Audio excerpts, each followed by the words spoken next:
Hello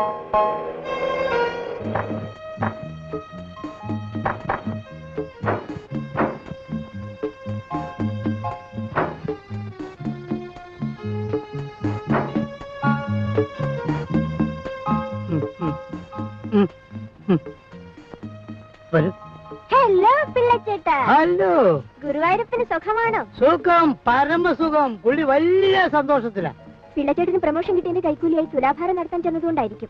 അല്ല, നീ കൂടെ ഇല്ലാത്തതുകൊണ്ട്. പിന്നെ നിങ്ങളുടെ കൂടെ അമ്പലത്തിൽ വരാൻ എനിക്ക് വട്ടുണ്ട്. ഒരിക്കലും ഉണ്ടാവും. മിസ്റ്റർ സുരേഷ്, ഇതാണ് മിസ് ലത. ഈ കാണുന്ന പോലെയൊന്നുമല്ല, കാമ്പാരിയാണ്. എന്റെ അമ്മാവന്റെ മകൾ. വരും, നമുക്ക് അകത്ത് പോവാം. വരുന്നേ.